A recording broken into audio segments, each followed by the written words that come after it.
भाई बहन, आप लोगों को मेरा जय श्री राधे, जय श्री कृष्ण।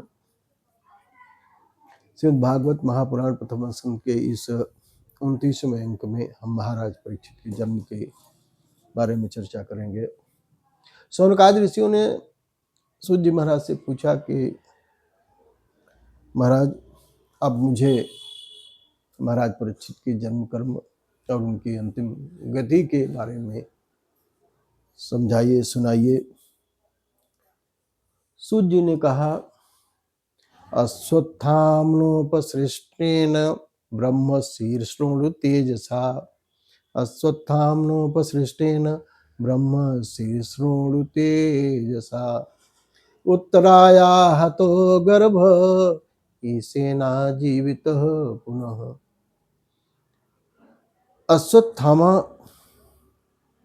जो ब्रह्मास्त्र चलाया था, उससे उत्तरा का गर्भ, उत्तराया हतो गर्भ, उत्तरा का गर्भ नष्ट हो गया, लेकिन भगवान कृष्ण ने उसे पुनः जीवित कर दिया।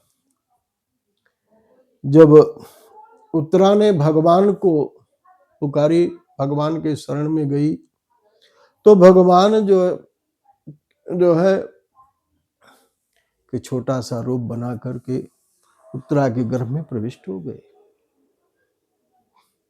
भगवान किसी के गर्भ में नहीं आते।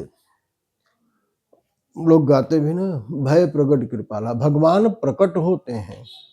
जिन बड़भागी माताओं के गोद में भगवान आना चाहते हैं, उन को महसूस होता है कि मेरे गर्भ में आए हैं। लेकिन भगवान कहीं किसी के गर्भ में नहीं आते। भगवान प्रकट होते हैं। भगवान का प्राकट्य होता है। भगवान का प्राकट्योत्सव मनाया जाता है। भगवान गर्भ में नहीं आते। लेकिन धन्य है मां उत्तरा कि जिनके गर्भ में भगवान प्रविष्ट हुए। क्यों? कि अपने भक्त की रक्षा करनी है। पांडवों का वंश जीवित रहे, कुल परंपरा आगे बढ़े, इसके कारण भगवान उत्तरा के गर्भ में प्रविष्ट हो गए। और प्रविष्ट होकर के भगवान ने उत्तरा के गर्भ की रक्षा की।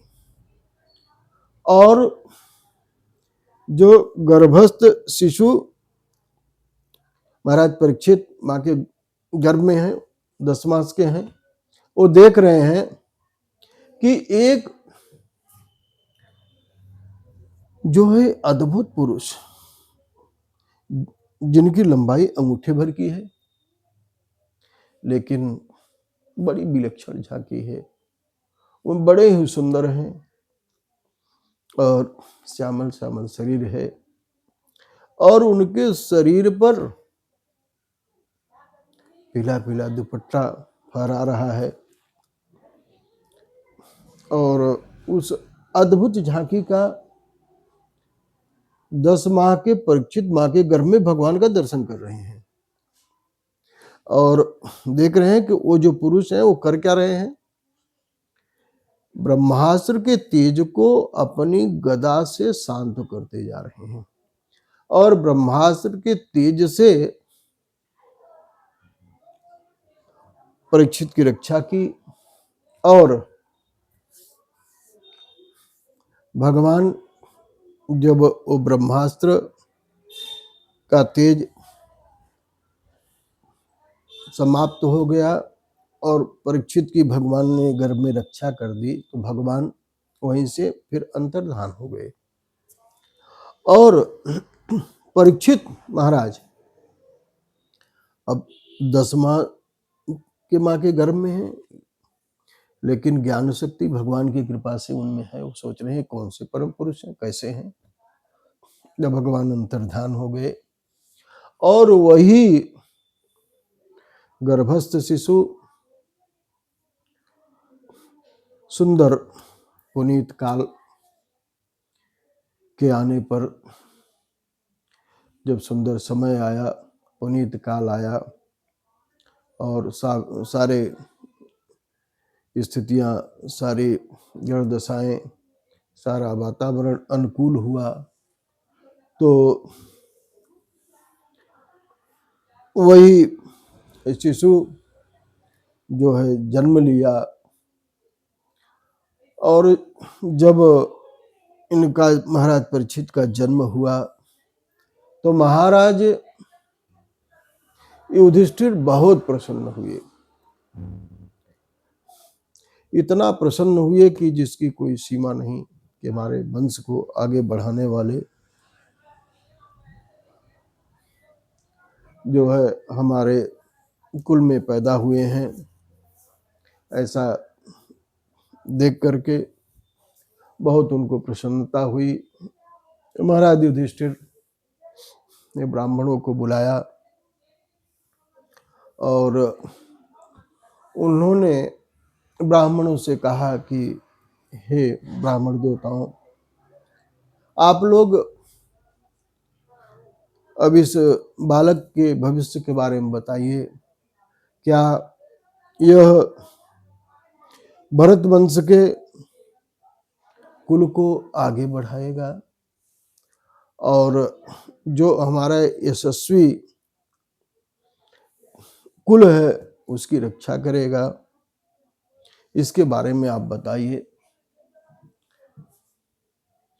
तो ब्राह्मणों ने कहा, पार्थ प्रजाविता साक्षात दीक्षा कुरिय मानवः सत्यसंधश्च ब्रह्मणस्य सत्यसंधश्च ब्रह्मण्यश्च रामो दशरथिर यथा। यह जो है प्रजा के पालन में महाराज इक्ष्वाक के जैसा होगा और सत्य प्रतिज्ञ और ब्राह्मण की भक्ति में भगवान श्री राम जैसा होगा। याज्ञिकों में महाराज भरत जैसे होगा और ये बड़े ही धर्मात्मा होंगे। इनके पुत्र भी राजर्षि होंगे और ये बड़े सत्यनिष्ठ और बड़े धर्मज्ञ होंगे और आपके इस कुल परंपरा को आगे बढ़ाएंगे और बलवानों में, धनुर्धारियों में ये कार्तवीर्य अर्जुन जैसे होंगे और अपने दादा अर्जुन जैसे भी ये धनुर्धर होंगे और प्रजा का पुत्र जैसे पालन करेंगे। इनके अनंत गुण होंगे और सर्वगुण संपन्न होंगे और ये आप लोगों की जो आपका ये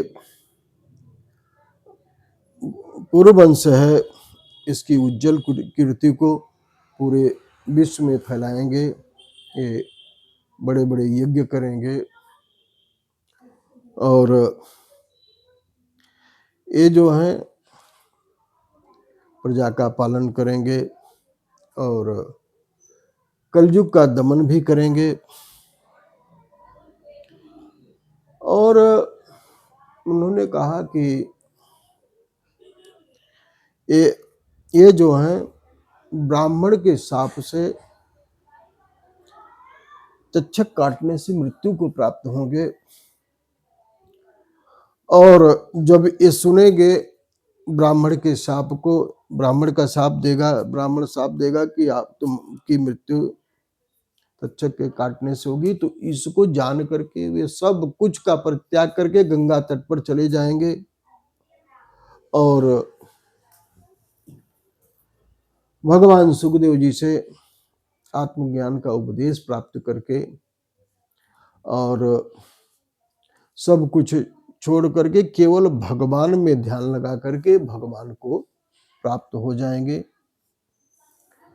ऐसा ब्राह्मणों ने बता करके और ब्राह्मणों को उन्होंने दक्षिणा दी। और प्रजातीर्थ काल में महाराज युधिष्ठिर ने बहुत साधन, गौएं, स्वर्ण आदि का दान किया। प्रजातीर्थ काल वह होता है कि जब बालक पैदा होता है तो उस बच्चे के पैदा होने से और नाल कटने के बीच का जो समय होता है वो प्रजातीर्थ काल कहा जाता है।